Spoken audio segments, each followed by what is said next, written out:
tues tes propres frères. Et tu partiras un jour comme Ali Bongo. Les gens seront contents. Et ça va recommencer au fur et à mesure que vous n'allez pas comprendre, comme les enfants de l'AES, que nous avons affaire à des esclaves de maison qui sont aujourd'hui en poste. Hier, vous étiez content. Moi-même, j'étais content.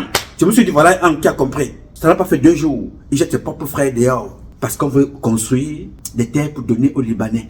On veut casser les Gabonais pour donner aux Libanais. On casse des Camerounais pour donner aux Chinois, pour donner aux Libanais, pour donner aux étrangers. Alors, vous ne vous posez pas ces questions-là. Vous allez vous dire que Kamto est allé voir. Non, on a vu sur la page de tel qui veut faire ceci. Listen, regardez cette image attentivement. Paul Biya, les photos que vous voyez là, ce sont les photos des faux agents de Transparency International, cautionnés par la France pour venir tromper les Camerounais. Avec l'aval de tous les membres du gouvernement. Personne n'a bougé. Il passe à la télévision nationale. Les faussaires, les occidentaux. Kamto était-il là-bas dans cette liste? Kamto a-t-il signé le chèque? L'argent qu'on a donné à ces gens, c'était Kamto? C'est la méthode française. Adobe. Au Cameroun, il y avait un ambassadeur qu'on appelait Evan Omnes. Peut-être tu ne le connais pas. Quand il a pris sa retraite, il est devenu le conseiller spécial à la présidente de la République. Les Camerounais sont dehors. Evan Omnes. Celle qui communique plus, pas parce qu'elle connaît beaucoup, elle est payée en milliards. Patricia Palme, c'est pas Balme ou Palme, quelque chose comme ça. Elle est française. Elle prend son argent et partage avec les autorités françaises qui l'imposent à monsieur Biya. Ce n'est pas Kamto Maurice. Vous voyez comment je suis cohérent et logique dans ma position. Kamto fait mal. Je dis qu'il a fait mal. Quand ça ne va pas, je dis que ça ne va pas. Il est là, si c'est le cas. Mais je sais aussi qu'il ne peut pas aller au bout de ce qu'il a envie de faire. Parce que c'est juste pour... Mais quand on veut vraiment chercher les armes, on n'a pas besoin de lancer le clairon. On sait où les chercher pour mener le combat. Oui, monsieur. On sait où les chercher pour mener le combat. Parce que ce n'est pas en allant voir la France directement, comme ça, parce que tu veux... Non, non, non. Ils choisissent. Qui? Parce qu'en ce moment, ils sont... Quand ils appellent les acteurs politiques, ils vont rencontrer Matomba. Ils vont rencontrer certains d'entre eux. Non, c'est pour reconstituer ce qu'ils avaient à l'époque. Parce qu'à l'époque, il y avait les NS Wandji, les Oumniobe, qui se battaient contre ceux qui sont au pouvoir aujourd'hui. Parce que les Semengue, les Kavege Djibril, les femmes Ndongo, tous ces gens-là, les Issa Chiroma, étaient déjà là à l'époque. Il ne faut pas les voir comme ça. Ils étaient déjà là, mais ils étaient cachés quelque part. Les Mata Bengue Boutou, les Grégoire Ona, ils ne sont pas jeunes. Ce sont des gens dont les plus jeunes ont 90 ans. Mais la plupart ont dépassé 100 ans. Parce qu'à l'époque, il fallait mettre la main comme ça. Pour définir l'âge de nos ancêtres. Les nez verts. Même mon propre papa. L'âge qu'il a aujourd'hui, j'ai ajouté 15 ans là-dedans. Il dit que papa, tu es vraiment un vrai ancêtre. Alors maintenant, quand vous les voyez faire ce qu'ils font là, on te dit que il y a, d'après ce que disait notre compatriote, je ne peux pas condamner ce que dit le compatriote dans la vidéo que vous avez suivie parlant de Kamto. Je ne peux même pas condamner celui qui est allé dans cette réunion-là. C'est la logique de la France. Il faut aller copter comme ça, un à un, pour dire voilà, on organise un événement, mais les autorités françaises vont apparaître. Le Quai d'Orsay, le département whatever, le ministère de ceci, le ministère de cela. Après, il y a la réunion publique qui est connue publique. Il y a ce qui se dit et il y a ce qui va se dire dans une chambre à côté. Parce qu'il faut vous conditionner, comme ils avaient fait de l'autre côté. Les premiers assassins de nos propres frères sont nos frères. La France n'a eu d'appui qu'à s'appuyer sur Semengue, Pierre Semengue. Mais quand les Africains décident de ne plus agir comme ça se passe comme ceux qui sont à l'AES. Ça se passe comme au Mali, au Burkina, au Niger. Écoutez et regardez attentivement cette vidéo de Matomba. Écoutez et regardez. Paul Biya. Vous savez ce qu'ils font? Ils sont dans l'opposition camerounaise aussi. Pour certains, je vais vous faire tout de suite un petit... vous raconter une petite histoire qui va vous paraître très amusante, mais qui est une histoire à prendre au sérieux. Pendant les échéances de 2018, j'étais candidat, bien évidemment. Un soir, j'étais chez moi et puis mon téléphone sonne. On m'appelle, pour vous prendre l'exemple, on me dit « Ah, monsieur, c'est l'ambassadeur de France qui veut vous rencontrer. Est-ce que vous pouvez vous accepter de déjeuner avec lui ?» Déjeuner, je crois, dîner avec lui. Je dis « Est-ce qu'on peut vous rencontrer ?» Je dis « J'ai pas de souci. On était au soir, n'est-ce pas, des élections. On n'avait pas encore, attention, validé les candidatures et autres. Donc on était dans une période de pré-campagne, si vous voulez. Moi, ça ne posait aucun problème dans la mesure où les corps diplomatiques essayaient tant bien que mal de nous appeler, d'approcher plusieurs candidats, et puis j'essayais de comprendre pas mal de choses. Alors, monsieur Dobo, je vais au déjeuner avec l'ambassadeur, et au sorti de là, quand je partais, il me dit, monsieur Matomba, j'ai appris que vous serez à Paris, de passage à Paris parce que vous allez en Allemagne. Je dis, effectivement. Je dis, mais je ne vous ai pas donné cette information. Il dit, non, nous, on sait tout. On sait tout. Monsieur Dobo, quand j'arrive à Paris, de passage, étant encore à l'aéroport, mon téléphone sonne. Bonjour, monsieur Matomba, on vous appelle du Quai d'Orsay, c'est-à-dire le ministère des Affaires étrangères. Des Affaires étrangères. Le ministre Le Drian souhaiterait vous recevoir demain à 16h. Je dis, qu'est-ce que je perds en y allant? J'étais avec mon staff et je suis reçu par le ministre Le Drian le lendemain à 16h, durant 2 heures de temps. Monsieur Matomba, comment vous entrevoyez la coopération entre le Cameroun et la France? Je ne dirais pas que mes réponses étaient dures, mais elles étaient claires. Et il était aussi évident qu'au sorti de là, ils avaient compris que je ne pouvais pas être un bon allié. Quel est donc mais ce que je veux dire par là, c'est que dans ce qui se présente aujourd'hui comme l'opposition camerounaise, plusieurs sont des agents, je suis désolé de le dire, des forces étrangères. Même si nous avons, M. Biya a fait partie, il n'y a pas que M. Biya, c'est tout un système que nous devons renverser. C'est pour cette raison que M. Dobo, je vais vous prendre un exemple pour sortir. Il y a des questions qui sont liées à l'actualité ou à la vie de notre nation que vous ne verrez jamais, ou alors certains leaders politiques aborder, parce que les maîtres, entre parenthèses, que les maîtres, entre parenthèses, qui les motivent ou alors qui les tiennent derrière leur disent ce sont des questions sur lesquelles vous ne devez pas tabler. Je prends la question de l'homosexualité. C'est un exemple. Oui, nous disons, et je l'ai dit depuis toujours, pas aujourd'hui, l'homosexualité restera interdite ou alors au Cameroun.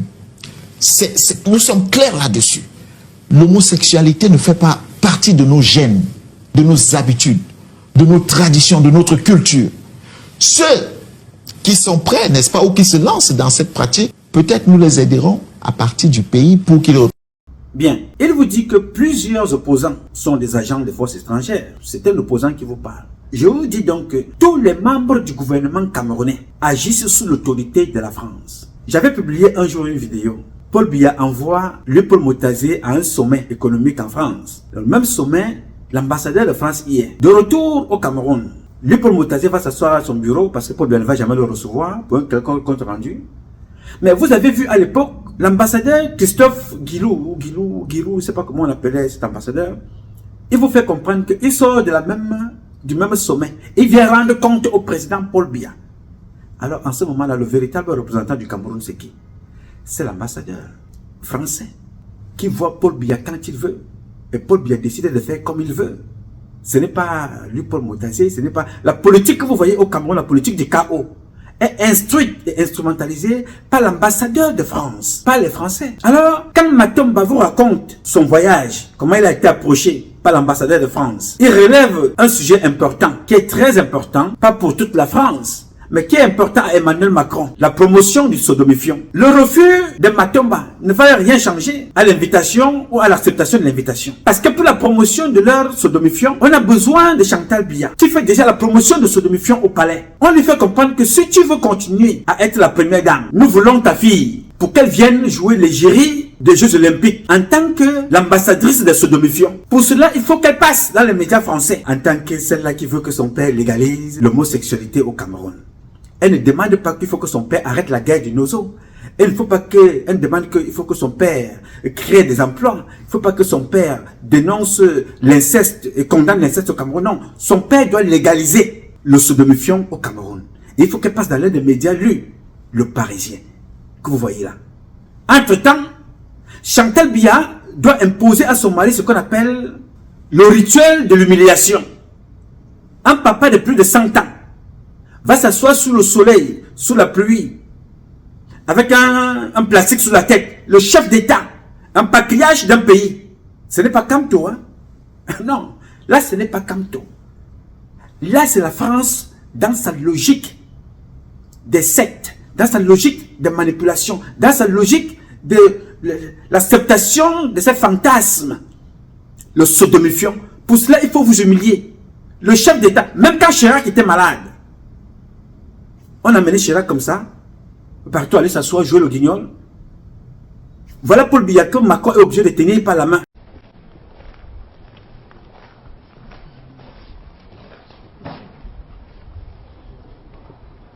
Paul Biya, Macron le tient par la main. Quand est-ce qu'on a amené, on refusait même que le président Mitterrand, le président Chirac, que ce président qui était déjà en fin de vie malade, rencontre des personnes.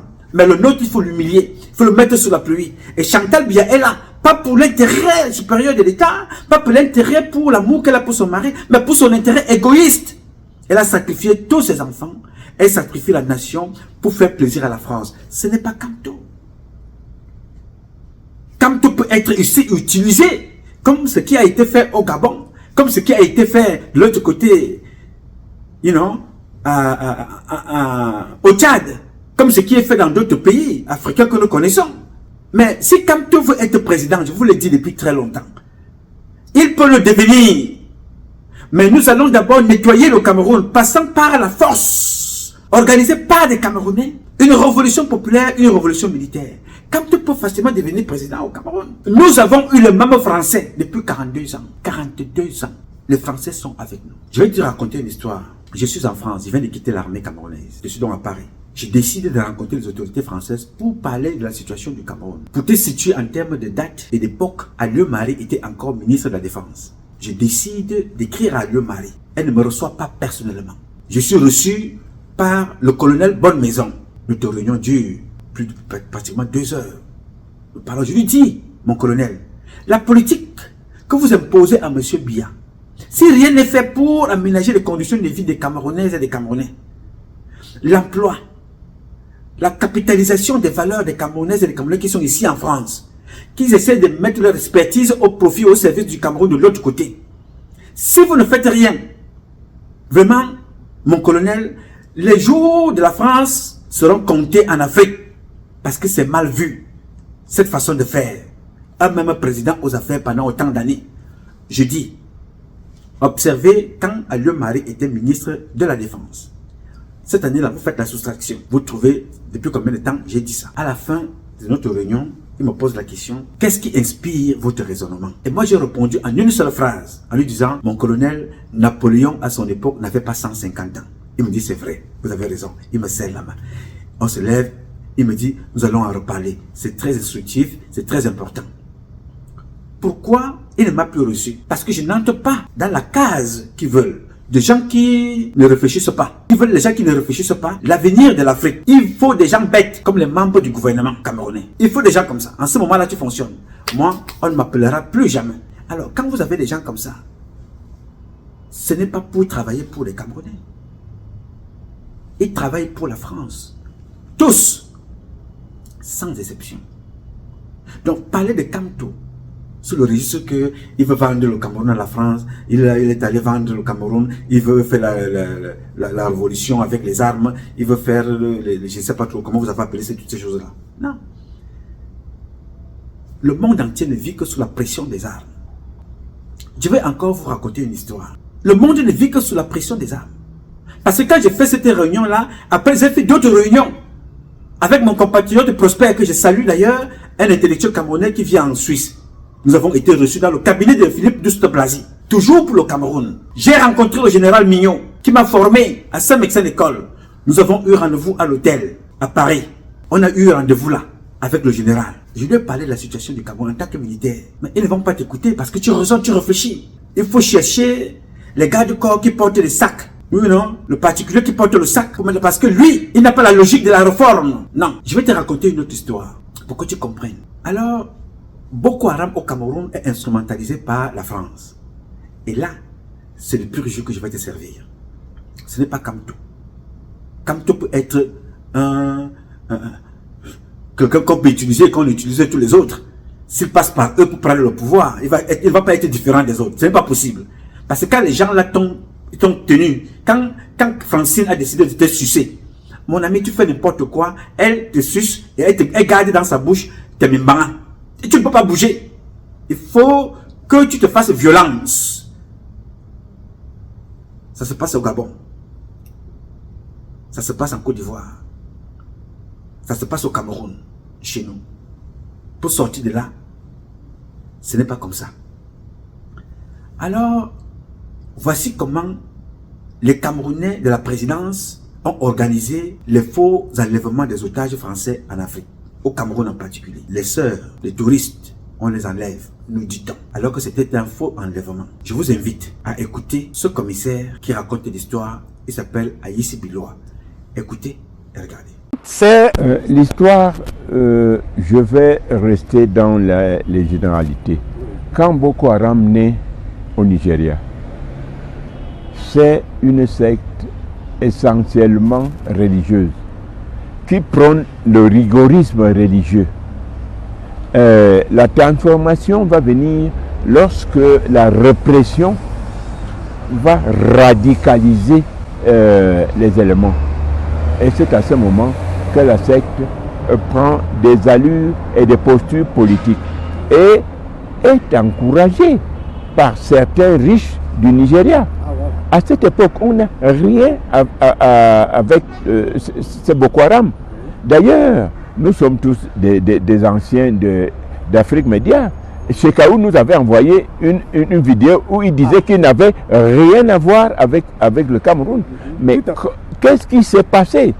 Ce qui s'est passé, c'est que les mécontents de notre pays, et ils sont de toutes les religions, de toutes les régions. Les mécontents de notre pays, du Cameroun, et ils sont de toutes les régions. On saisit l'occasion d'instrumentaliser un certain nombre d'adhérents de Boko Haram. Parce qu'au départ, les éléments de Boko Haram allaient au nord. Tout le monde savait que c'est des éléments de Boko Haram. Ils ont même loué des maisons. Ah, et ils étaient reçus? Ils étaient reçus. Sans problème? Mais sans problème, parce qu'on n'avait aucun problème avec Boko Haram. Et alors, qu'est-ce qui va se passer? Lorsque, malheureusement, parce que, qu'est-ce qu'ils faisaient? Vous avez une maison de 5 chambres et vous dites, écoutez, on loue 4 chambres, tu prends une chambre avec ta femme, les enfants vont se débrouiller au salon, on te paye 500 000 francs le mois. Ils donnaient beaucoup d'argent. Mais malheureusement, ils ont commencé à prendre les épouses des gens qui les hébergeaient.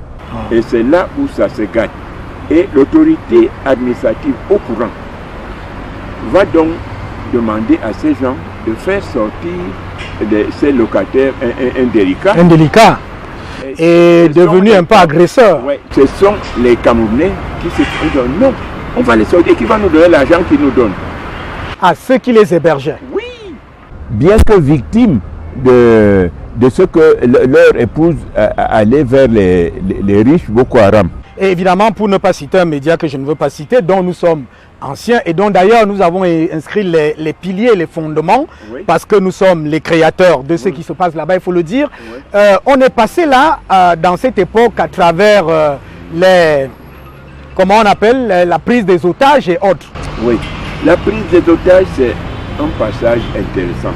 Mais ce qu'il faut dire, je vais y arriver tout de suite. Oui. Mais restons d'abord dans ce que vous avez dit, c'est-à-dire que les locataires indélicats refusent de chasser ceux qui les font cocu, oui, parce qu'ils reçoivent de l'argent.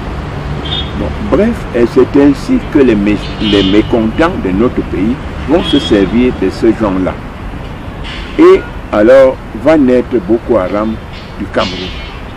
Ah, les locataires indélicats qui refusent de partir et que les bailleurs disent comment on va vivre, est-ce qu'on va perdre ce butin et du coup les mécontents se saisissent de la brèche. Oui, et maintenant il y a une sorte d'alliance avec Boko Haram.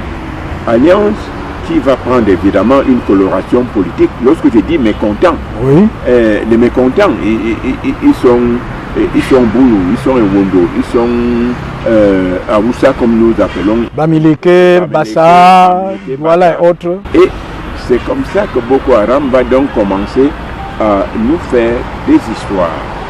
Et ces histoires, je le dirai plus tard, a quelque chose de malheureux. Bon, parce que Boko Haram, en passant, nous a permis d'avoir une armée. On n'en avait pas avant. Ah bon? Non. C'est vous qui le dites? Oui, c'est moi qui le dis et j'assume entièrement ce que je dis. Parce qu'à Bakassi, les officiers, les hommes de troupe prenaient des certificats médicaux pour ne pas aller au front. Ah bon? Ils fuyaient le front? Ils fuyaient le front. Alors quand les soldats fuient le front, il n'est pas soldat. On ne peut pas être soldat tout simplement parce qu'on a un galon. On sait ce qui s'est passé avec la pénétration du commandement Delta et autres de ce côté-là. Donc, Boko Haram nous a rendu un service parce qu'aujourd'hui, nous avons une armée. Mais le prix à payer est très fort. Il est très fort parce que, au départ, notre armée se comportait comme une armée d'occupation. Oui. C'est ce qui crée la fracture, c'est ce qui crée le désamour entre l'armée et le peuple.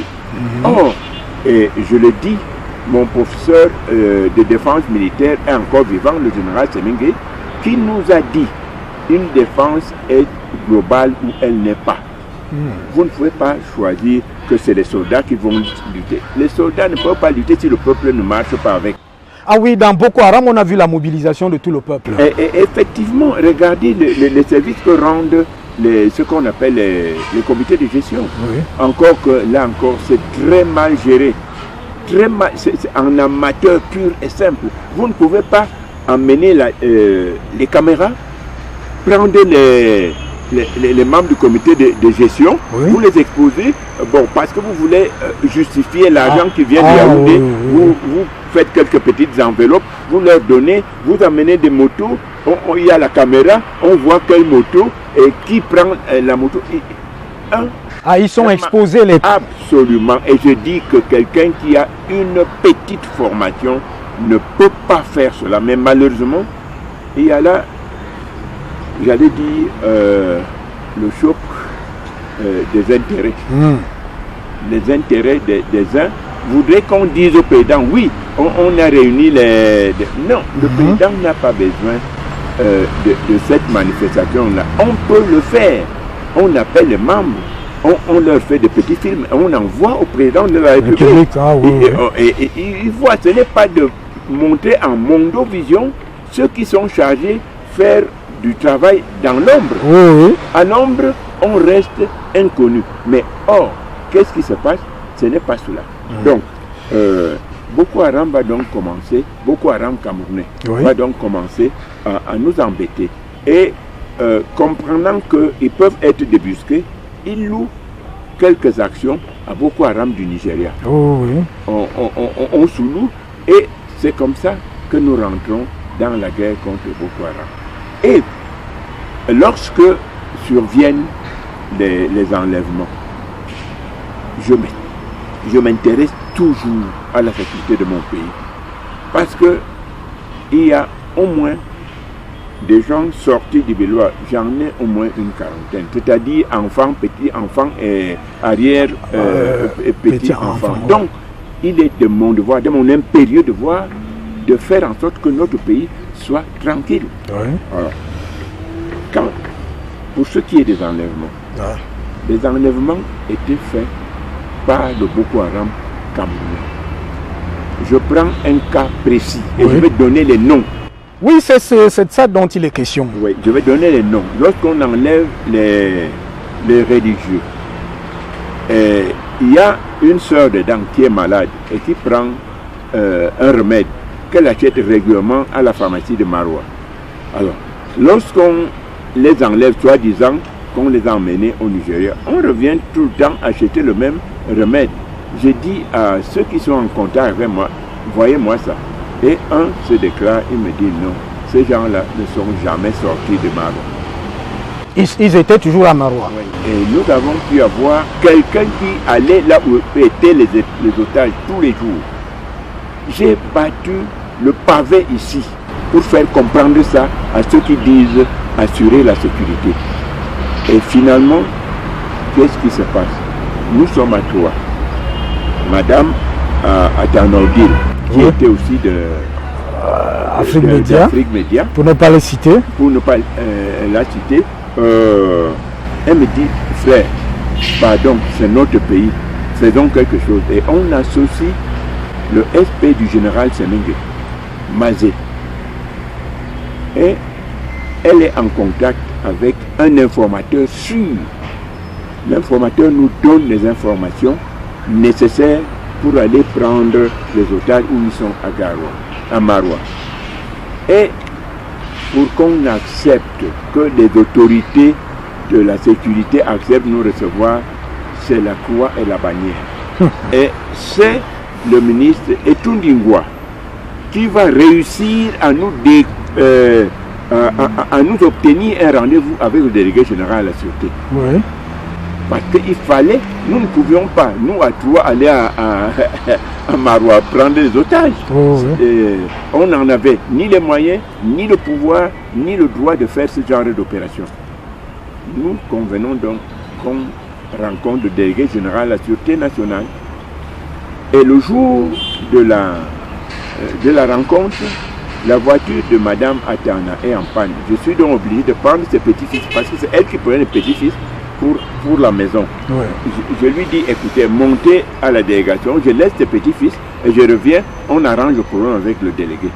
Quand je reviens, Mazé Atana descend et dit, on a fini. Mon Dieu, vous avez fini quoi? Vous avez fini comment?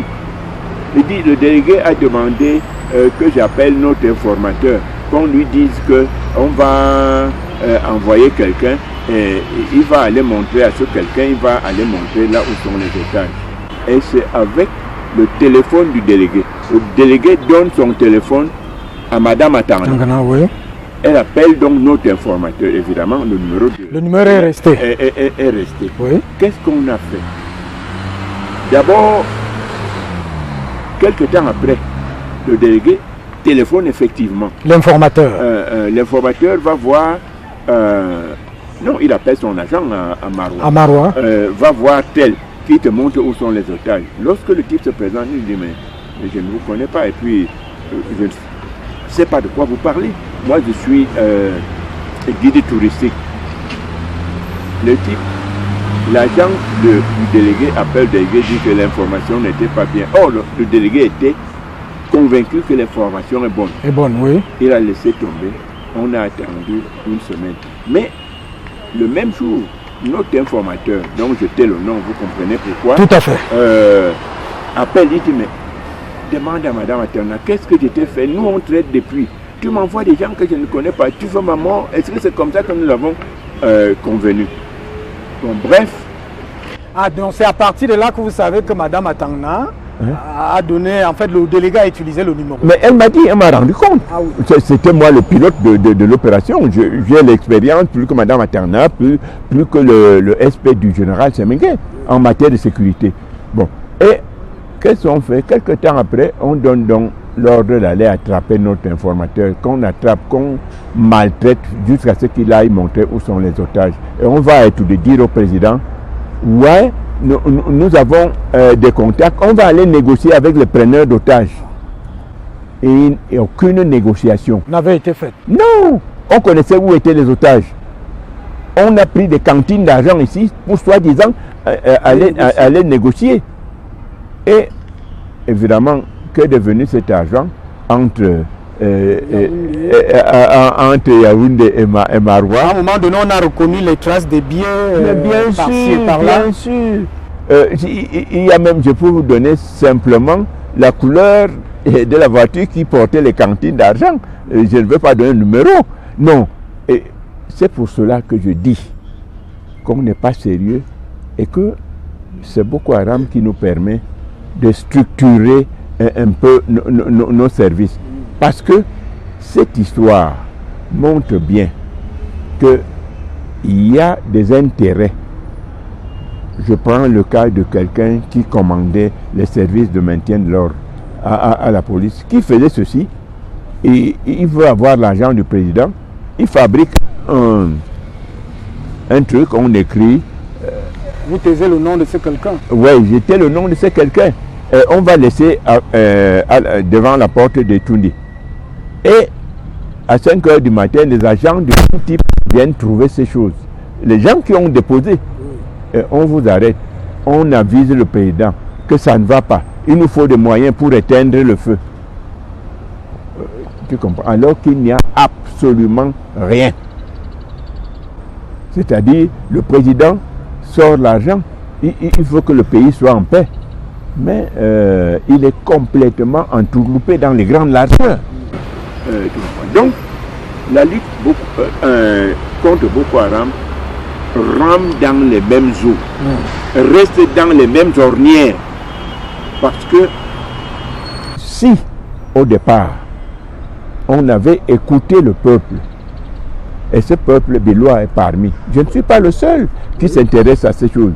On n'a pas écouté parce que les responsables sont très très proches de l'argent des fonds spéciaux qu'on sort et ils ne veulent pas de partage. Voilà le problème.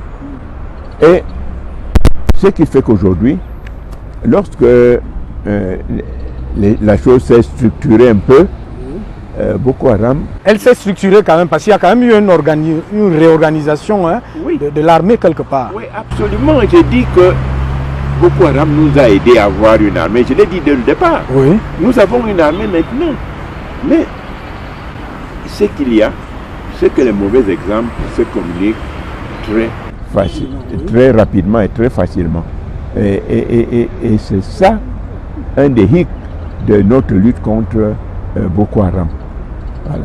Bien, là c'est un commissaire qui vous raconte. Alors, vous rappelez que pour venir récupérer ces faux otages qui étaient à la délégation, c'était Laurent Fabius. L'argent qui avait été récupéré là-bas a été partagé avec tout ce monde-là. Parce que si vous connaissez que Matomba se déplace, parce que vous écoutez son téléphone, vous écoutez ses conversations, mais vous connaissez également que ce n'était pas des enlèvements, parce que toutes les communications dont vous parlez là maintenant, le commissaire était aussi suivi par Laurent Fabius, par les autorités françaises. Sachant très bien que les otages n'étaient pas les vrais otages, c'était des gens parce qu'il fallait sortir l'argent des caisses camerounaises pour être partagé avec tout ce monde-là. Ce qui fut fait, l'argent a été volé aux Camerounais pour partager avec Laurent Fabius les généraux camerounais, chef d'état-major particulier, chef d'état-major des armées, le secrétaire général à la présidence, qui était là aussi avec tout ce monde-là. Ils se sont partagés l'argent des Camerounais sous le sous-couvert d'un faux rapport.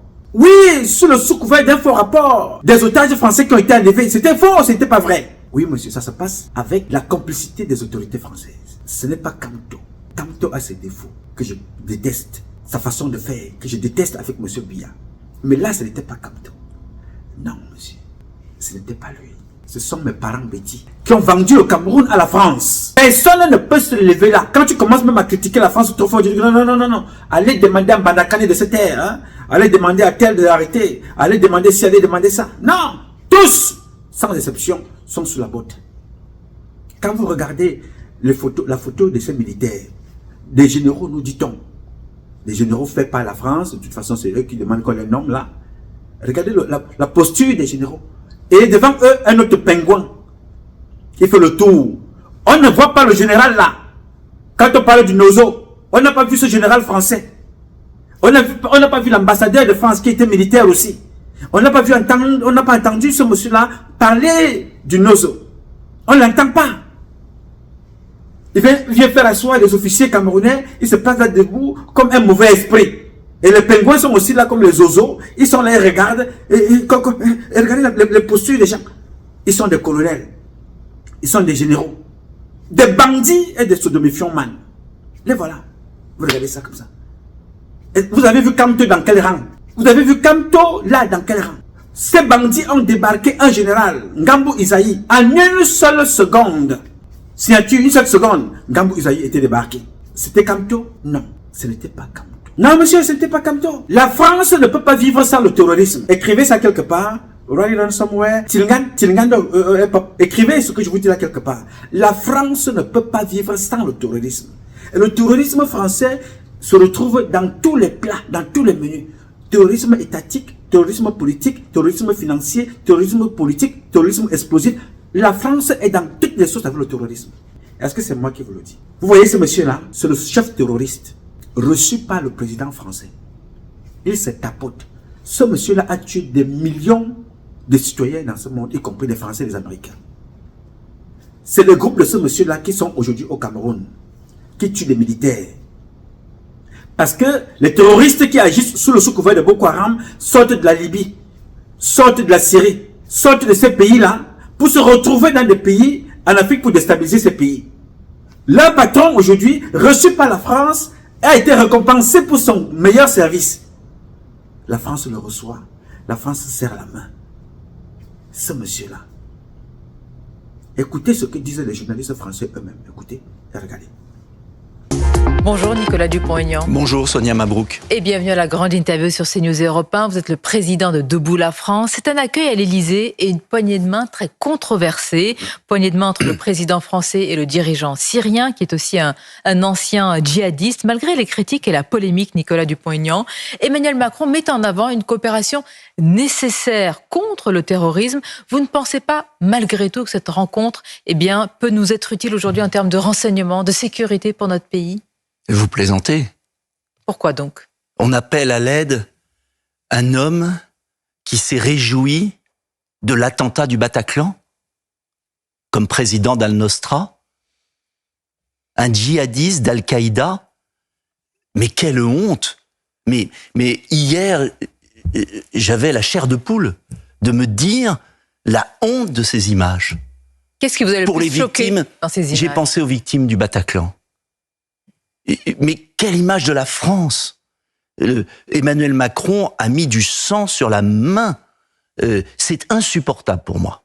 Il mérite la destitution, plus que jamais. La destitution pour avoir reçu malgré tout un terroriste par intérim. Un terroriste. Il préside aux destinées d'un pays qui est un carrefour dans la région. Mais un carrefour, quelqu'un qui s'est réjoui des attentats. Une chose est d'avoir une ambassade à la rigueur.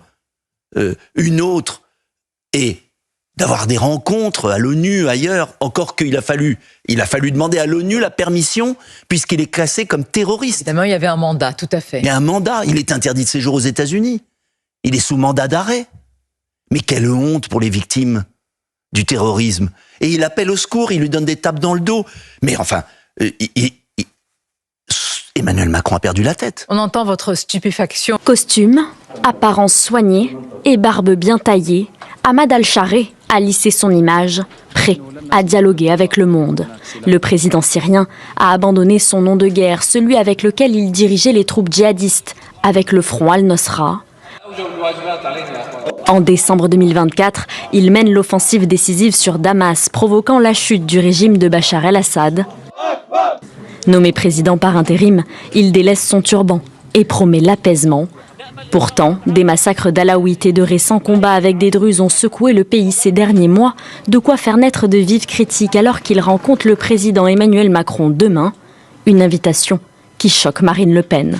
Stupeur et consternation, recevoir un djihadiste passé par Daesh et Al-Qaïda, autoproclamé président de la Syrie, alors même que les milices islamistes qui ont semé la mort parmi nos compatriotes au cours d'attentats sanglants massacrent les minorités, relèvent de la provocation et de l'irresponsabilité. Bien, voilà un terroriste reconnu mondialement. Il a fini son travail, on dit ok d'accord. Le même travail que Ali Bongo faisait, tuer son peuple pour servir la France. Le même travail que Blaise Compaoré a fait, tuer son peuple pour servir la France. Le même travail que Ali Bongo, Omar Bongo ont fait pour tuer leur peuple et servir la France. C'est le même travail là que ce monsieur faisait. Il a été récompensé président. Et les gens là, vous allez condamner Israël? Vous êtes fous? Vous allez condamner la Russie? Vous êtes malade? Posez la question à ces gens-là. Est-ce que ces gens-là vont condamner Israël pendant qu'ils utilisent un terroriste qui tue les juifs, un terroriste qui tue les musulmans, qui tue les Africains, qui tue les Français? Macron et les autres ont fait de lui le président de la Syrie. Alors que Macron et Laurent Fabius et tous les autres nous ont fait comprendre que Bachar el-Assad ne méritait pas de vivre. Il était tellement le pire criminel. Aujourd'hui, ils sont allés prendre un saint. Ils ont mis là-bas.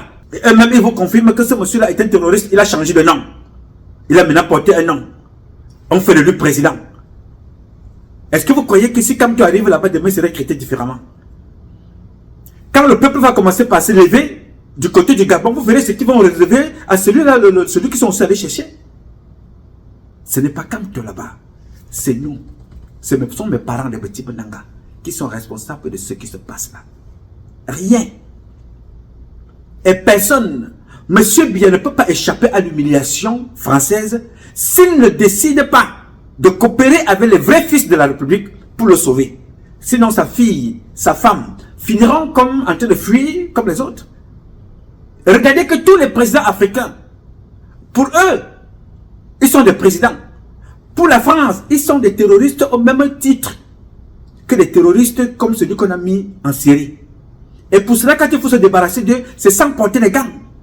On finit avec toi, on te bombarde l'AVC, on est fatigué de ta femme pour créer un peu de l'embrouille, on la met en prison 12 mois, on la sort, elle va en Angola, comme Ali Bongo et sa femme, vous partez là-bas. De l'autre côté du Burkina Faso, on prend Blaise Compaoré, on dit bon, comme c'est comme ça, ok, on t'exfiltre, va de l'autre côté de la Côte d'Ivoire. Et on prend un autre là-bas, en Côte d'Ivoire, on fait de lui le président de la Côte d'Ivoire. Il est là en ce moment, il veut chasser les propres enfants ivoiriens. Il dit non, toi qui m'as permis d'être...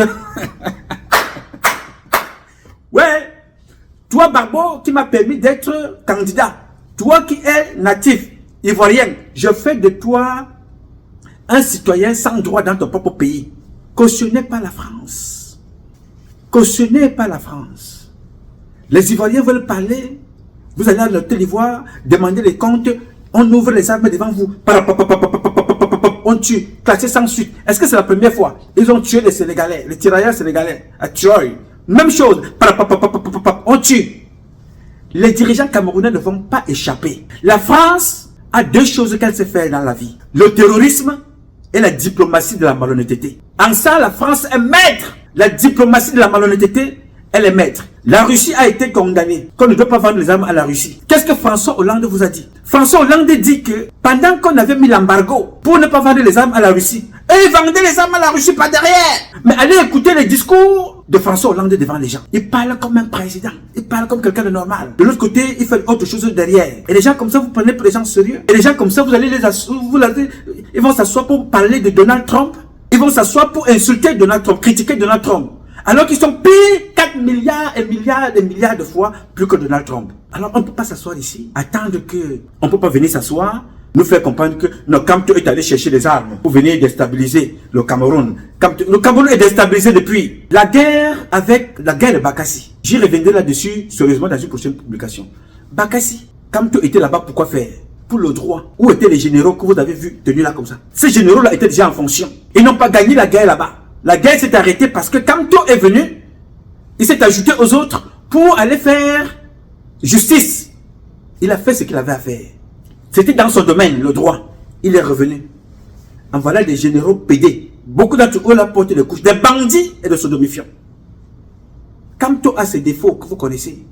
Il n'est pas un homme courageux, c'est ce que je lui reproche. Mais le reste là, vraiment, nous sommes les number one pays et les bêtis en tête qui avons vendu le pays aux Français. Même la langue française chez nous. Regardez les écoles où les Français veulent qu'on apprenne à parler le français. Regardez les écoles au Cameroun. Qui parle là-bas? Personne ne parle. Aucun ambassadeur, aucun ministre ne parlera. Quand on fait campagne au Cameroun, regardez cette fille, on l'appelle Sogolène Royal. Elle porte la tenue du RDPC. Imaginez-vous un temps soit peu que Kamto Maurice. Imaginez-vous un temps soit peu que Cabral Libye. Imaginez-vous qu'un temps soit peu que ces deux-là, l'un d'eux, aille chercher un homme politique français ou une femme politique française, venir se mettre à leur côté avec le tenue de leur parti. Là, son village va brûler. Son village prend feu immédiatement. Alors que Paul Biya et le RDPC peuvent se permettre. Leurs agents de communication, c'est Sogolène Royal.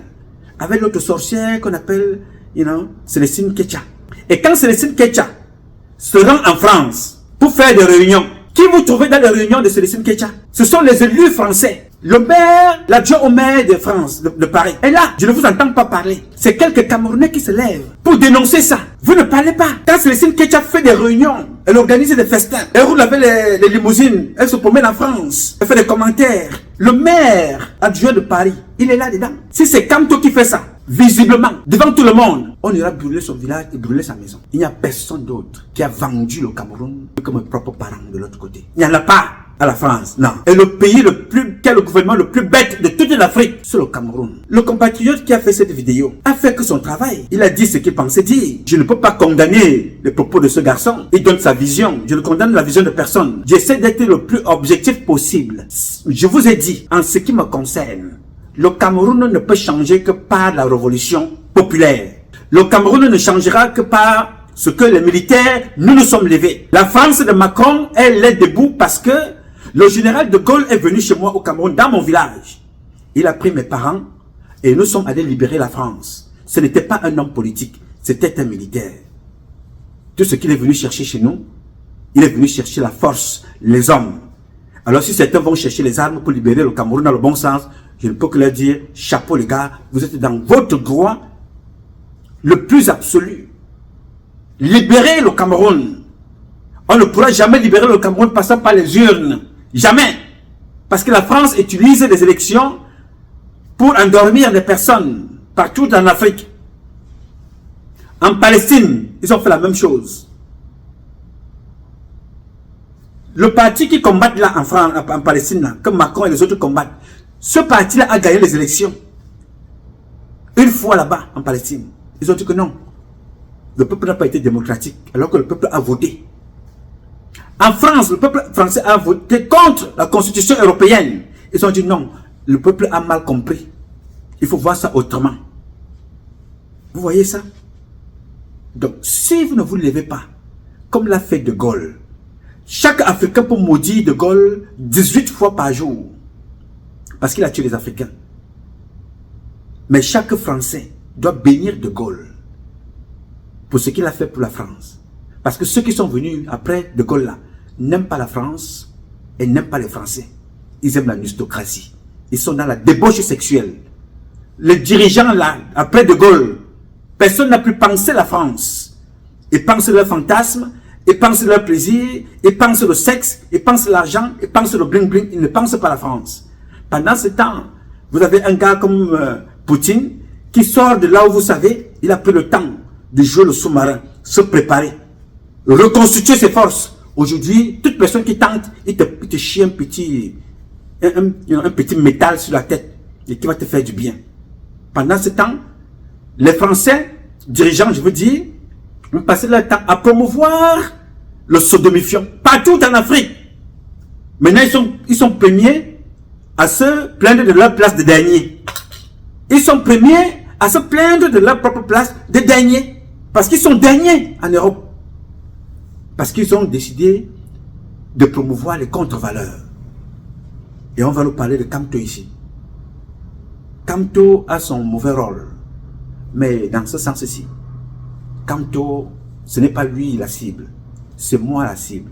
C'est nous, les petits Penanga. C'est nous qui avons vendu le Cameroun. Alors si vous ne voulez pas que ça continue, il faut voir les vrais fils de la République pour penser rapidement au Cameroun avant 2000 octobre. Sinon, le président Paul Biya va être humilié. Parce que la France, c'est ce qu'elle sait faire. Alors là, vraiment, j'ai dit chapeau. Elle a démontré à Mobutu que tu n'es rien. Mobutu leur a tout donné. Mobutu venait aux États-Unis, ses enfants allaient en vacances chez la famille Bush. On l'a interdit d'entrer ici, on l'a interdit d'entrer en France, il est mort ailleurs. Blaise Compaoré les a tout donné. Il a fini comme un rat en fuyant. Il se retrouve en Côte d'Ivoire. Ali Bongo devant vous, ils l'ont insulté de n'avoir pas le bac, d'avoir truqué le bac, d'avoir acheté le bac. Le premier ministre, Manuel va se passer à la télévision pour dire ça publiquement. Ils l'ont dosé, paf, AVC. On a d'abord amorti. Pendant ce temps, on a mis son fils là, on a créé un poste là. Ils ont pillé. Ils se sont dit non, ça va durer trop longtemps. Il faut qu'on trouve quelque chose. Tac, directement. Bon, on va faire des élections, même en boitant, même étant malade. Il a raconté sa vie. Quand il allait se coucher, on a repris son porteur de sac. On dit que non, va t'asseoir là-bas.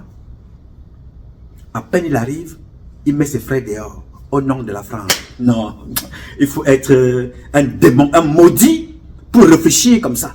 Mettre les Camerounais dehors pour les Libanais. Les Camerounais dans leur propre pays. Les Gabonais dans leur propre pays. Les Ivoiriens dans leur propre pays. C'est la même politique que des années 60. On parle les mêmes et on recommence sous une autre étiquette. Personne ne peut pour le moment atteindre les 3 enfants de l'AOS que vous voyez là. Il n'y en a pas.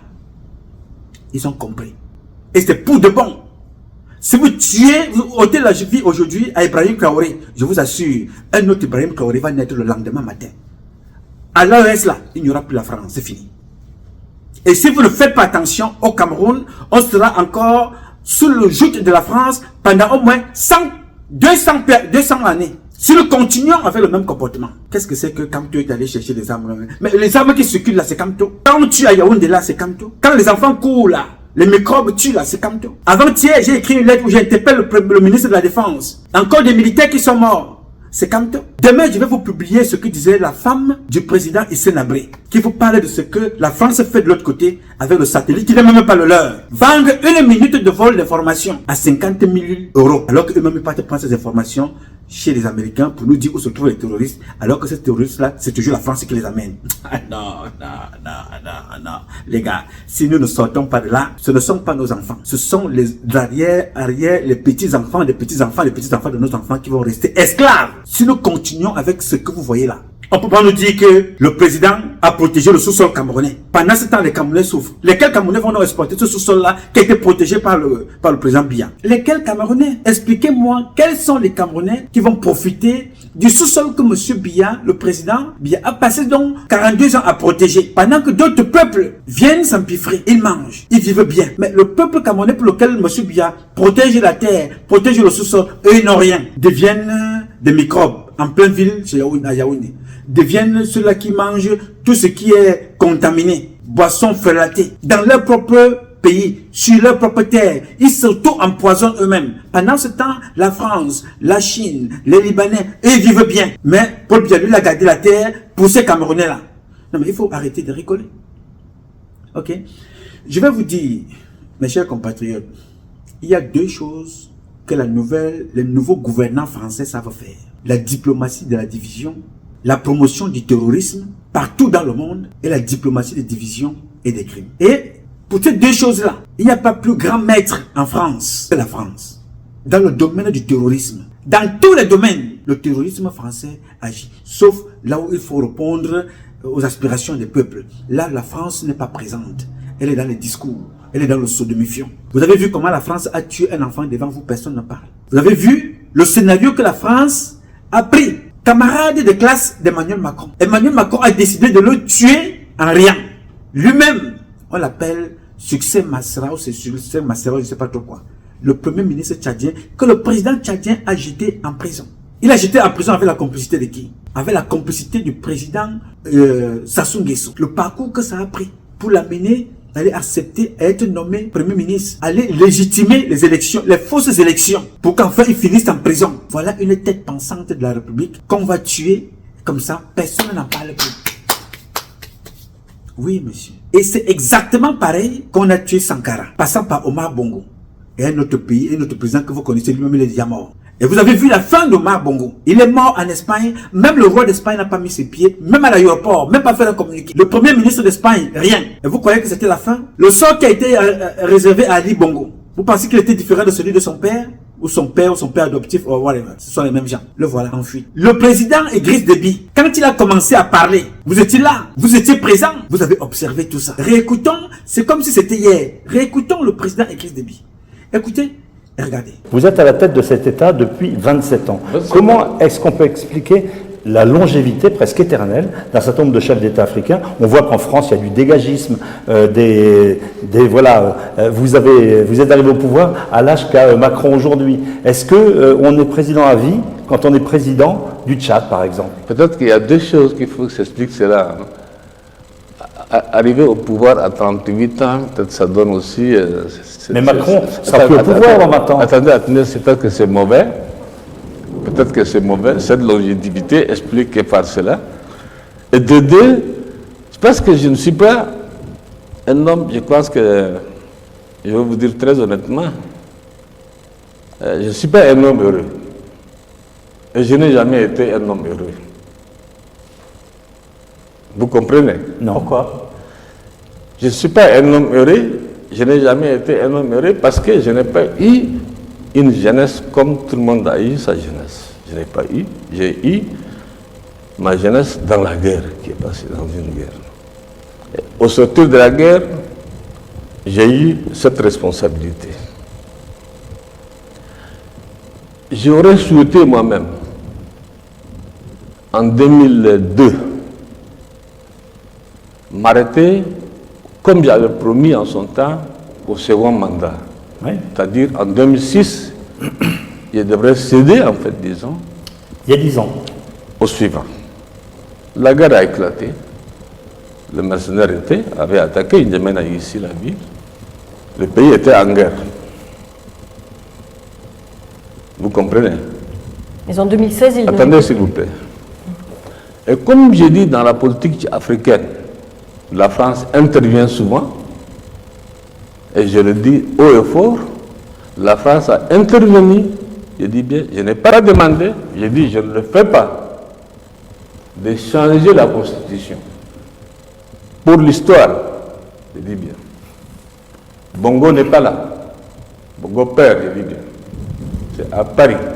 J'ai refusé. Et je n'ai pas fait la campagne. Qu'est-ce que vous voulez dire? C'est la France qui vous a poussé à continuer? C'est toujours la France qui fait, et c'est toujours la France qui critique, et c'est toujours la France qui est derrière. Mais en 2016, la France n'était pas derrière votre Écoutez-moi d'abord, s'il vous plaît. Ce que vous voulez dire, c'est que c'est Paris qui vous a poussé à continuer? Laissez-moi finir.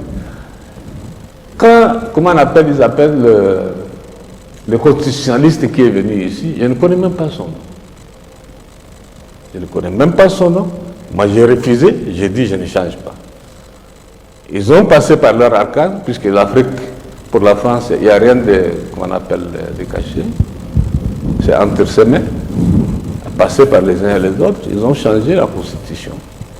C'est donc ce que vous dites clairement. Ce n'est pas Déby qui a changé la Constitution. Ce que vous dites clairement, c'est que c'est Paris qui vous a forcé la main pour rester au pouvoir. J'ai dit que en tant que soldat, j'ai donné ma parole d'honneur en son temps de quitter le pouvoir en 2006. Il y a deux choses qui sont intervenues. La guerre, évidemment. La deuxième, c'est la France. Qui vous a dit de continuer. Bien sûr. Et maintenant, aujourd'hui, ce sont ceux-là même qui ont changé la Constitution qui me critiquent. Et là, aujourd'hui, combien de temps encore? Pour autant, je pense que... Bien, celui qui parle là, c'est le président Idriss Déby. Quelque temps après, il était assassiné. Remplacé par qui? Par son fils adoptif ou fils réel ou whatever. Ce sont les mêmes gens adoptés. Et ça n'a pas changé. En ça, la France est maître. Tu es comme ça. Il n'y a plus de Bob Ténard. La France vous pousse à vous entretuer vous-même. Quand elle décide, vous vous entretuez. Aujourd'hui, vous parlez de Kamto. Sur ce coup-là, Kamto n'a rien à voir. Kamto est aussi une victime, comme toi et moi. Aussi longtemps qu'il ne prendra pas conscience que je peux faire mieux. Si Kamto ne s'associe pas à nous autres pour chasser ce gouvernement, Kamto ne peut pas être président au Cameroun. Oui, monsieur. Ah. Mais vous avez commencé à parler des armes, n'est-ce pas? J'étais le seul qui était ici comme la bête noire. Quand je vous fais comprendre que le monde entier ne vit que sous le contrôle des armes. Il n'y a plus de dialogue, il n'y a plus de communication.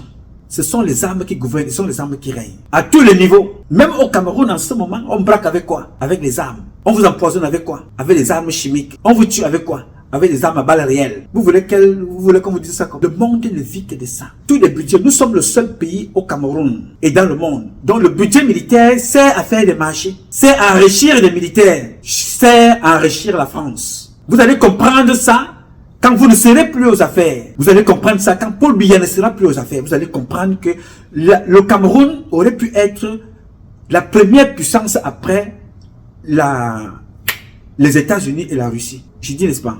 Vous allez comprendre que le Cameroun, en ce jour-ci, aurait pu être la première puissance africaine dans le monde, la 3e place. Après les États-Unis, la Russie, on allait retrouver le Cameroun. Et vous allez comprendre où partait l'argent du Cameroun. Moi, je ne parle pas sans papier. Les documents de budget, vous trouvez ici. Pour le moment, je ne peux pas encore les présenter pour le moment parce que l'objectif n'est pas de dénoncer pour perdre le temps. Dénoncer pour servir de preuve à la justice. Des militaires, des colonels, des généraux qui sont plus riches que les ministères de notre pays, le Cameroun. Ils sont plus riches que certains budgets, détiennent des budgets qui dépassent certains budgets de notre ministère, de certains ministères au Cameroun. Des officiers généraux, des officiers militaires. Et nous vivons dans l'insécurité. Les colonels construisent des hôtels.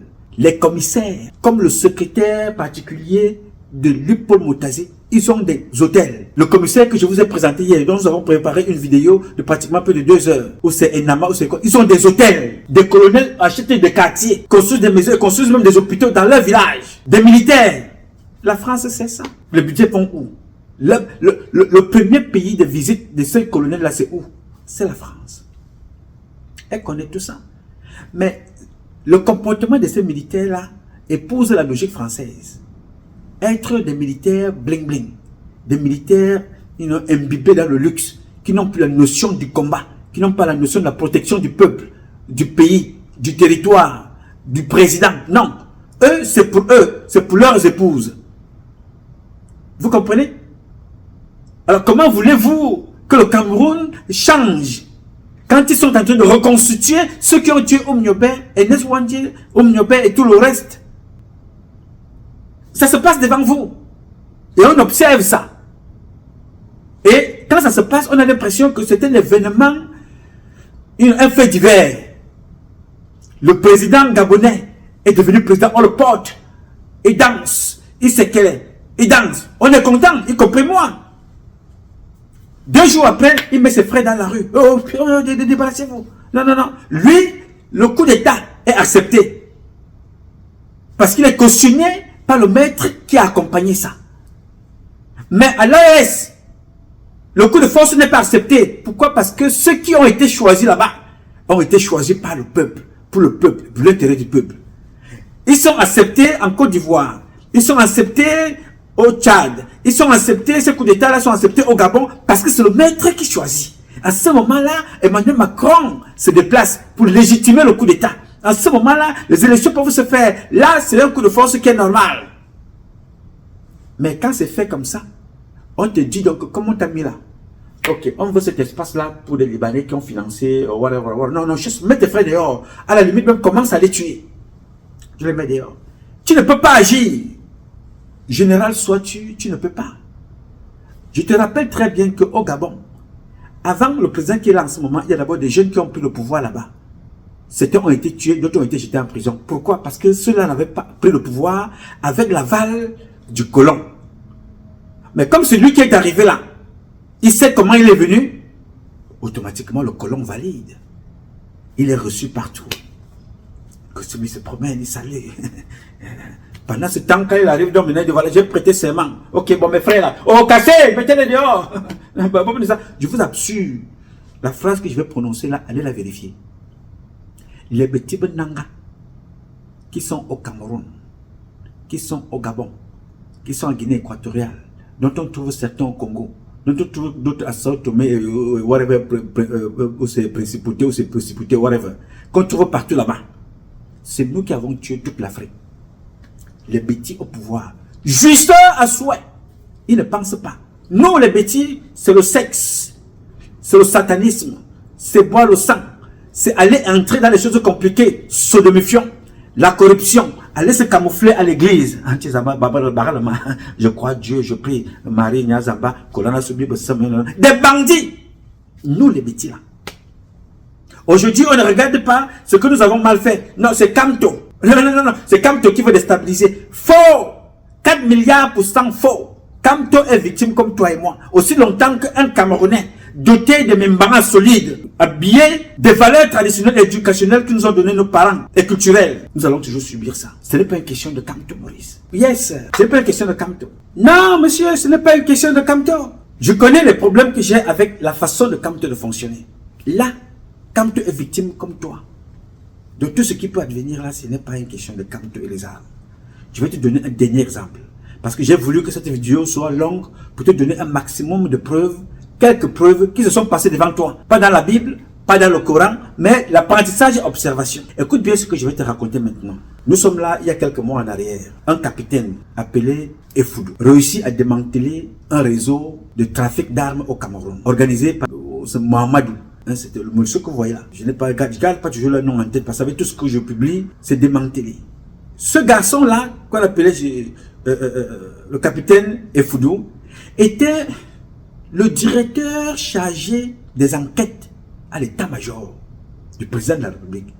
Et que tout ce qui se passe au palais et hors du palais, qui a un lien avec ce gars-là, le jeune capitaine. Ce jeune-là monte dans une enquête. L'information passe par une femme. Elle est aussi élue, députée ou sénatrice, whatever. Arrive à ce niveau du capitaine. Le capitaine instruit. Ce monsieur-là est arrêté par les services du chef sémile de l'époque, Joël-Émile Mangui. La maison de ce sergent de l'armée française, Légion étrangère, est perquisitionnée. On retrouve les armes chez lui à la maison. On prend ces armes-là, on amène à la sémile. Au cours du procès verbal, des questions-réponses, il ressort que ce monsieur qui a des armes là, et qui fait rentrer les armes, l'autorisation lui a été donnée par Paul Atangandji. Ah, il n'y a qu'une seule personne qui a le pouvoir de faire ça au Cameroun. C'est Paul Biya. Importation des armes, exportation, tout ce qui sort et entre, c'est Paul Biya, matière d'armes. Ce monsieur est donc là-bas, à la sémile. Les armes sont retenues là-bas. Il a une fausse carte de commandant. Une fausse carte de commandant, ce monsieur-là. En réalité, c'est un sergent. Ou sergent chef ou caporal, je ne sais pas trop comment, militaire, la Légion étrangère. Pendant qu'il est là-bas, les enquêtes démontrent que c'est un monsieur qui connaît très bien un autre sodomifiant, pédophile, père incestueux, qui s'appelle Mbargomboa. Ce monsieur-là est aussi connu d'un autre qu'on appelle René Zemeka. Ce monsieur-là est connu de Atangandji. Ce monsieur-là, vendeur d'armes au Cameroun, qui a été démantelé et démasqué par un militaire qui travaille au palais, est connu de toutes ses personnalités parce que le jour de son mariage, certains sont témoins de son mariage, de ce monsieur-là. Pourquoi je te raconte cette affaire? Quand je dénonce cette affaire ici, je commence à la dénoncer. On fait fuir le monsieur. Le monsieur fuit le Cameroun. Je vous ai montré le manifeste de vol ici, passant par Air France. Après avoir été attendu par la gendarmerie, il devait encore repasser, on le fait fuir, le Cameroun. Pourquoi je te raconte cette histoire? Le gars qui a dénoncé ce qui se passe là, s'appelle le capitaine Nfoudou. Vous connaissez où est le capitaine Nfoudou en ce moment? Il est déserteur, il est en fuite, hors du Cameroun. Pour avoir dénoncé un vendeur d'armes dans son propre pays, on devait même le nommer commandant exceptionnellement, pour avoir démasqué un coup qui devait assassiner le président. Parce que le but de ce monsieur-là, d'après les dires, c'était de tuer le président, avec la complicité de tout ce que je viens de citer là. Mais on retrouve toujours la France quelque part. Au départ, à l'arrivée, au milieu, la France sionne toujours. Mais la personne qui a dénoncé ça, elle est aussi en fuite, au même titre que le mercenaire français qu'on a fait venir. J'ai beau chercher partout, j'ai demandé les 317 pages des rapports que j'ai reçus, 317 pages des rapports que j'ai reçus, je n'ai pas vu le nom de Kamto nulle part. J'ai vu le nom du capitaine Nfoudou qui a dénoncé, démantelé ce réseau. J'ai vu le nom de Ferdinand Gongo qui demandait sa libération. J'ai vu le nom de Mbargomboa. J'ai vu le nom du colonel Mangui. J'ai vu le nom de Rémi Zemeka. J'ai vu le nom du ministre Paul Atangandji, le secrétaire permanent du Conseil de sécurité. J'ai vu des noms. J'ai vu des passages, j'ai vu des factures, j'ai vu beaucoup de choses. Je n'ai pas vu le nom de Kamto à l'intérieur. Ceux qui parlent donc de déstabilisation, je ne vous ai pas entendu parler. Vous n'avez pas appelé Nouma pour dire, mais Nouma, ce dont tu parles là, est-ce que tu peux mieux éclairer le président pour la sécurité de l'État, du peuple camerounais, des frontières de notre pays et du président de la République? Pourquoi sortez-vous maintenant pour parler de Kamto alors qu'il y a un autre qu'on a arrêté avec les mêmes armes au Cameroun? Kamto, vous entendez seulement que quelqu'un a écrit, quelqu'un a parlé, quelqu'un a dénoncé, quelqu'un a participé à une réunion. Présentement, la présente réunion était représentée par certaines autorités françaises. Vous n'avez pas vu les armes. Mais au Cameroun, vous avez vu ces armes-là. Personne d'entre vous n'en parle. N'est-ce pas? Personne d'entre vous n'en parle. La déstabilisation de la Guinée équatoriale que vous avez vue là. Certaines personnes aujourd'hui sont en prison. Parce que dans cette déstabilisation, il y a eu des renseignements qui impliquent, je vais enlever les lunettes de mon ami Augustine, des informations qui impliquent le service de renseignement principal du président de la République, la DGRE. Maxime Ekweko. Il est en prison. Et il donnait des informations pour déstabiliser la Guinée équatoriale. Vous allez me poser la question que comment ça s'est passé. Je te raconte ça en quelques minutes. Vous avez suivi une fois Amourou Belinga qui était sorti. Il a instrumentalisé l'un de ses gars pour insulter Bargangele à la télévision. Pourquoi? Parce qu'ils ont mené une opération du côté de la Guinée qui s'était bien passée, mais le partage s'était mal passé. Il paraît que Bargangele en avait besoin, voulait prendre la plus grosse part. Pourquoi? Parce que ces autorités camerounaises, officiers, des policiers, des hommes en tenue, ont passé leur temps à organiser de fausses tentatives de coup d'État, passant par le Cameroun, qui ont été démantelés dans leur imaginaire par eux-mêmes contre la Guinée équatoriale, contre le Gabon, parce que ça s'est aussi passé avec le Gabon. Ça, c'est une autre histoire. Les documents sont là, les vidéos sont là, et les photos sont là. Ça s'est passé avec le Gabon à l'époque d'Ali Bongo. Toujours les mêmes personnes. J'ai beau regarder les rapports qui m'ont été donnés, je n'ai pas vu le nom de Kamto là-bas dedans. Et je ne vous ai pas entendu parler. La déstabilisation de l'État.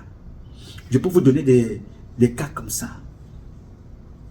Tout récemment, c'est lui, Paul Moutazi, qui a fait arrêter des munitions dans le Grand Nord. N'est-ce pas? L'enquête est classée sans suite. J'ai beau regarder le rapport qui m'a été donné, je n'ai pas trouvé le nom de Kamto là-bas dedans. Mais vous n'avez pas parlé de déstabilisation. Alors qu'il y a des armes en plein Yaoundé. Il y a des armes dans des maisons. Et que vous connaissez, vous les petits Penanga. Parce que vous avez prévu tuer Biya avec la complicité des mêmes Français. Et ça ne va pas se passer différemment que ce qui s'est passé au Gabon, en Centrafrique, ou ce qui s'est passé au Tchad, ou ce qui se passe dans d'autres pays. Biyabi Vondor, après avoir servi la France, ou après avoir été au service de la France, va être liquidé et souillé. Pourquoi ils vont faire ça? Ils vont donner de la chair à manger au peuple camerounais qui a soif de changement. On dit, bon, quand vous voulez le changement, il faut humilier Paul Biya. Le peuple va sortir. Il va dire, oui, vraiment, c'était trop. Le papy là, 42 ans, c'était trop. Il voulait donner à son fils. Voilà maintenant, il est parti. Bon, voyons aussi celui qui est venu.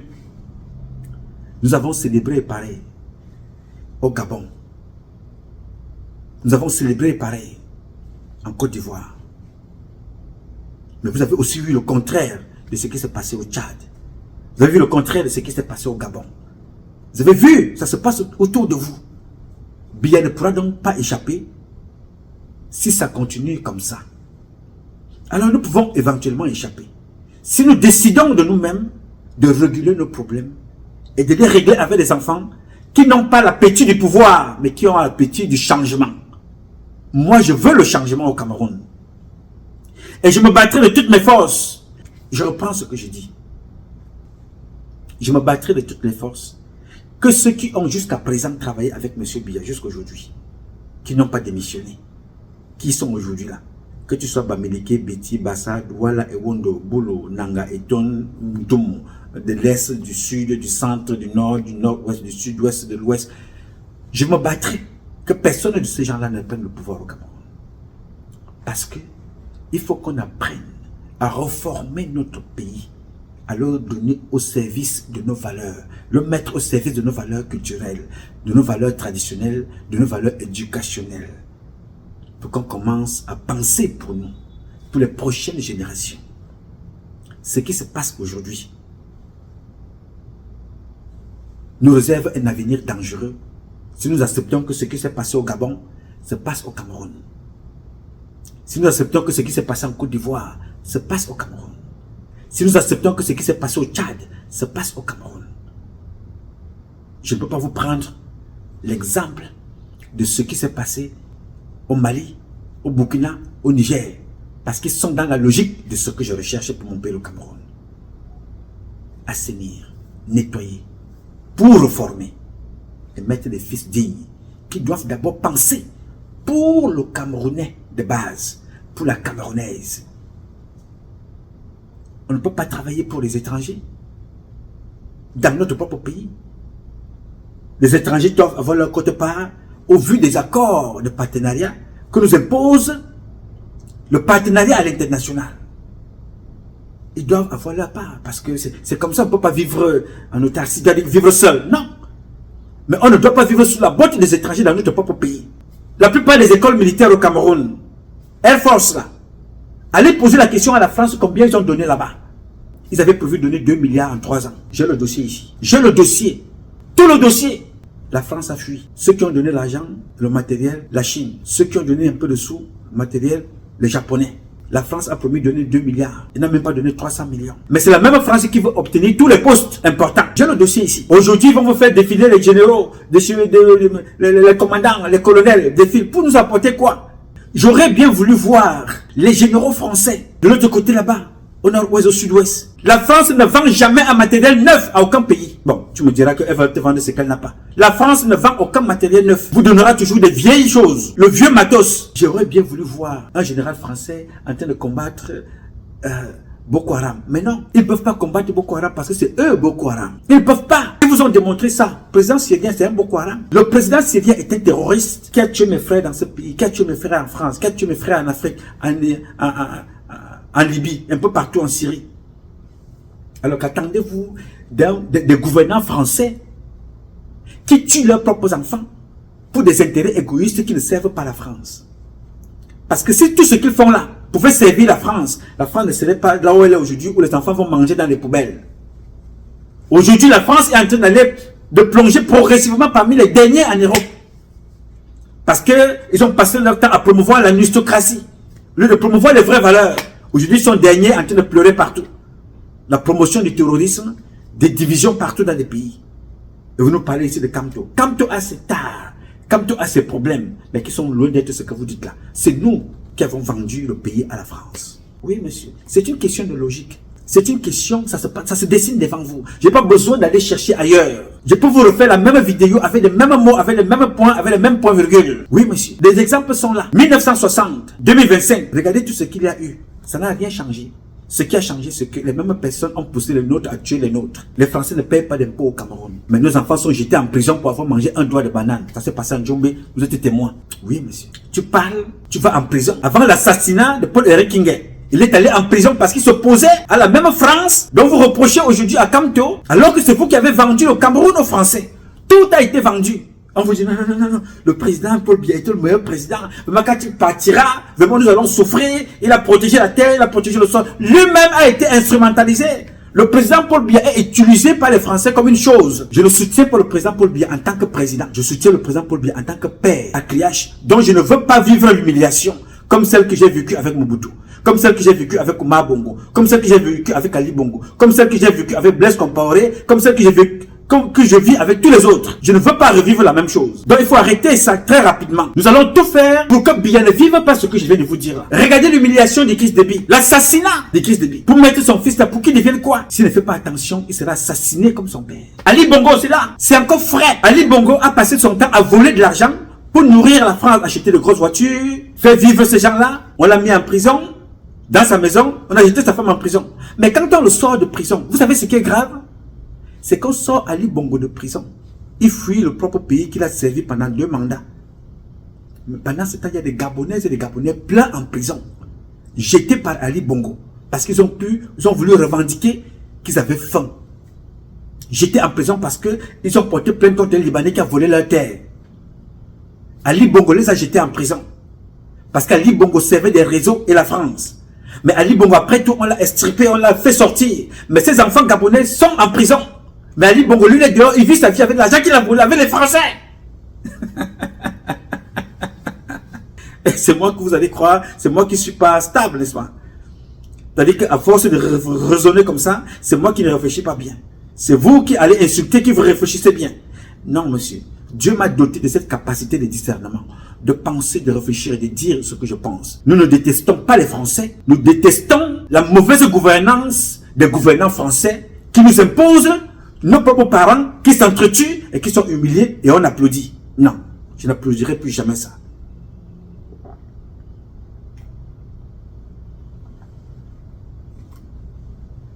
Non, monsieur, ne comptez plus sur moi.